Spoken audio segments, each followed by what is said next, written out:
नमस्कार दोस्तों, आज की हमारी इस वीडियो का टॉपिक है चालक, अर्धचालक और कुचालकों से जुड़े कुछ महत्वपूर्ण प्रश्न और इनके उत्तर जो कि अक्सर परीक्षाओं में पूछे जाते हैं। तो हमारी इस वीडियो को स्टार्ट कर लेते हैं। दोस्तों, इनसे जुड़े महत्वपूर्ण प्रश्नों को जानने से पहले हम थोड़ा ये भी जान लेते हैं कि हमारा चालक, कुचालक और अर्धचालक ये होता क्या है। तो दोस्तों, बहुत ही सिंपल है। हमारे इलेक्ट्रिकल के अंदर जो धातु करंट को अपने अंदर से ट्रैवल करने दे उसे हम चालक कहते हैं, और जो धातु ट्रैवल ना करने दे उसे हम कुचालक मतलब नॉन कंडक्टर कहते हैं। और हमारे अर्धचालक वो धातु होते हैं जो लो टेम्परेचर पर कुचालक और तापमान बढ़ने पर चालक की तरह काम करें, जैसे हमारे कार्बन, जर्मेनियम, सिलिकॉन वगैरह। तो दोस्तों, अब आपको चालक, कुचालक और अर्धचालकों के बारे में पता चल चुका है। अब बात करते हैं इनसे जुड़े कुछ बहुत ही महत्वपूर्ण प्रश्न जिनके बारे में आपको पता होना बहुत ही जरूरी है। दोस्तों, अगर आप इलेक्ट्रिकल के स्टूडेंट हो तो हमारे इस चैनल पर इलेक्ट्रिकल के इंपॉर्टेंट टॉपिक पर डिटेल वीडियोस और उनसे जुड़े चुनिंदा प्रश्नों के बारे में वीडियो बनाई जाती है। अगर आप अपने नॉलेज को और इम्प्रूव करना चाहते हैं तो हमारे इस यूट्यूब चैनल को सब्सक्राइब जरूर करें, और ये वीडियो अच्छी लगे तो वीडियो को एक लाइक जरूर कर दें। तो दोस्तों, हमारा पहला प्रश्न है, तापमान वृद्धि के साथ हमारे धात्विक चालकों का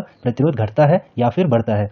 यहाँ पर चालक के बारे में पूछा गया है। तो दोस्तों, जब हमारी कंडक्टर धातु का तापमान बढ़ता है तो इसका प्रतिरोध भी बढ़ता है, क्योंकि हमारे चालक धनात्मक ताप गुणांक वाले होते हैं। Next question is, dielectric strength क्या होती है। दोस्तों, यहाँ पर डाई इलेक्ट्रिक स्ट्रेंथ का मतलब हमारे कुचालक पदार्थ की पैरावैद्युत सामर्थ्य से है। इसको आसान भाषा में कहें तो पदार्थ के वह गुण जो हमारे करंट को अपने अंदर से ना बहने दे, करंट को अपने अंदर से ना बहने दे, इस गुण को हम डाई इलेक्ट्रिक स्ट्रेंथ कहते हैं, और इसे हम केवी पर एमएम में मापते हैं। हमारा अगला प्रश्न है, चालकों के प्रकार और इनका उपयोग कहाँ पर होता है। दोस्तों, हमारे चालक धातुएं बहुत सी होती है, पर यहाँ पर मुख्यतः महत्वपूर्ण 3 धातुओं के बारे में बात करेंगे जो कि बहुत इंपॉर्टेंट है। सबसे पहले चांदी। दोस्तों, ये सफेद रंग की चमकीली धातु है। इसका विशिष्ट प्रतिरोध बहुत कम होता है, इसलिए ये हमारे विद्युत का सबसे अच्छा चालक है। और चांदी के बाद कॉपर धातु मतलब तांबा, यह मटमैली लाल रंग की चांदी से थोड़ा कम विशिष्ट प्रतिरोध वाली धातु होती है। दोस्तों, चांदी के बाद तांबा ही विद्युत का सबसे अच्छा चालक है। और तीसरे नंबर पर जो धातु इस्तेमाल में की जाती है उसे हम एल्यूमिनियम धातु। दोस्तों, ये सफेद रंग की जंग रोधी और कम विशिष्ट प्रतिरोध वाली धातु है। इसकी तारों को आप लोगों ने ओवर हेडलाइन सिस्टम में देखा ही होगा। नेक्स्ट क्वेश्चन इज, चांदी धातु का परमाणु क्रमांक और मेल्टिंग पॉइंट क्या होता है। दोस्तों, हमारी चांदी जो चालक धातु है इसका उपयोग हम महंगी होने के कारण तारों में तो नहीं करते हैं, लेकिन इसका यूज हम सर्किट ब्रेकर, रिले और मापक उपकरणों में करते हैं।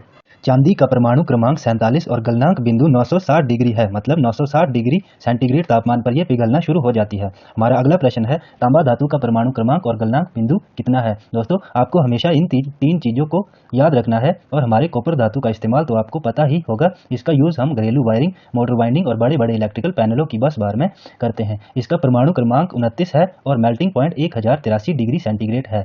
हमारा अगला प्रश्न है, हमारी एल्यूमिनियम धातु का परमाणु क्रमांक और मेल्टिंग पॉइंट कितना है। तो दोस्तों, ये जो हमारी एल्यूमिनियम धातु है इसका यूज शिरोपरी लाइनों और अर्थिंग स्ट्रिप इत्यादि में मोस्टली किया जाता है। इसका परमाणु क्रमांक 13 और गलनांक बिंदु 660 डिग्री सेंटीग्रेड होता है। अवर नेक्स्ट क्वेश्चन इज, अर्धचालकों का यूज कहाँ पर किया जाता है।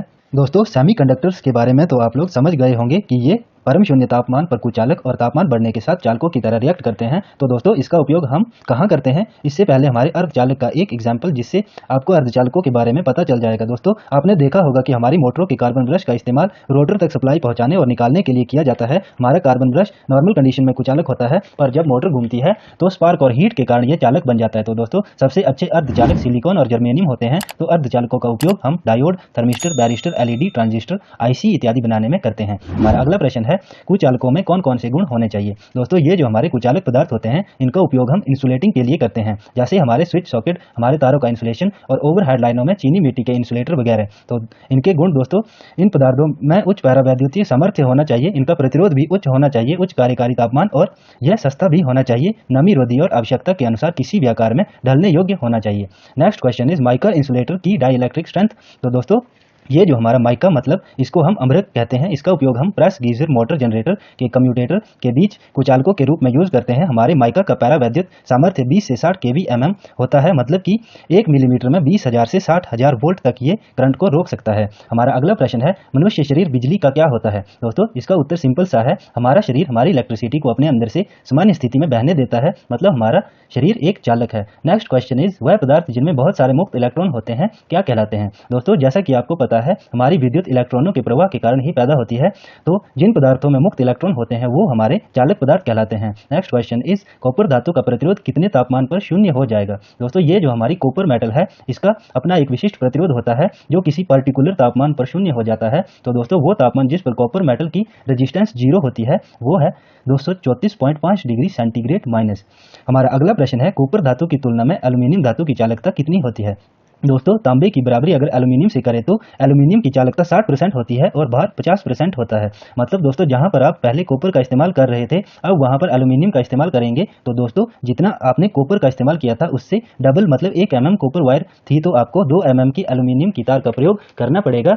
हमारा नेक्स्ट और इंपॉर्टेंट क्वेश्चन है, पीतल धातु किसकी एक मिश्र धातु है। दोस्तों, ये जो हमारी पीतल धातु होती है, ये कठोर और इसका गलनांक बिंदु भी उच्च होता है। इसका यूज आपने देखा होगा, हमारे ट्रांसफार्मर के बुशिंग पर किया जाता है और ये हमारी पीतल धातु हमारे कॉपर और जिंक धातुओं का मिश्रण होता है। मतलब 66% कॉपर और 34% जिंक को मिलाकर पीतल धातु को तैयार किया जाता है। नेक्स्ट क्वेश्चन इज, परावैद्युतीय सामर्थ्य किन चीजों पर निर्भर करता है। दोस्तों, इसका उत्तर आपको पता होना ही चाहिए। हमारे कुचालक पदार्थों का परावैद्युतीय सामर्थ्य मतलब डाई इलेक्ट्रिक स्ट्रेंथ हमारे कुचालक पदार्थ की मोटाई, तापमान और आर्द्रता पर निर्भर करता है।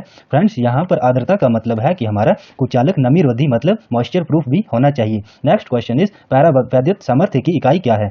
दोस्तों, हमारे परावैद्युत सामर्थ्य की इकाई मतलब हम डाई इलेक्ट्रिक स्ट्रेंथ को केवी पर mm में मापते हैं, किलोवोल्ट पर मिलीमीटर। नेक्स्ट क्वेश्चन इज, विद्युत रोधी हैंड ग्लव्स किस पदार्थ के बनाए जाते हैं। दोस्तों, हम जो बिजली के कार्यों में विद्युत रोधी दस्तानों का इस्तेमाल करते हैं वो ग्लव्स रबड़ के बनाए जाते हैं। हमारा अगला प्रश्न है, पीवीसी पाइप की मानक लंबाई क्या होती है। तो हमारे पीवीसी पाइप का यूज हम अंडरग्राउंड वायरिंग में करते हैं। आपको पता होना चाहिए कि हमारी पीवीसी पाइप की मानक लंबाई 3 मीटर होती है। हमारा नेक्स्ट क्वेश्चन है, मोटर कनेक्शन में किस प्रकार की टेप का यूज किया जाता है। तो दोस्तों, हमारी मोटर के कनेक्शन के लिए हमेशा कैम्ब्रिक वार्निशकृत टेप का यूज किया जाता है। नेक्स्ट क्वेश्चन इज, एक अर्धचालक सबसे शुद्ध अवस्था में होता है। दोस्तों, अर्धचालकों के बारे में आपको पता चल ही चुका है, लेकिन आपको यह भी पता होना चाहिए कि हमारे सेमीकंडक्टर शुद्ध अवस्था में आंतरिक सुचालक होते हैं। मतलब दोस्तों, जब हमारे अर्धचालक बिल्कुल प्योर होते हैं तब ये चालक की तरह काम करते हैं। इसी कारण से हमारे सेमीकंडक्टर्स में अशुद्धियों को मिलाया जाता है। हमारी आज की इस वीडियो का लास्ट क्वेश्चन है, हमारे विद्युत उपकरणों में विद्युत रोधी के रूप में किस गैस का यूज किया जाता है। दोस्तों, मतलब कि वो कौन सी गैस है जिसका यूज कुचालक की तरह किया जाता है।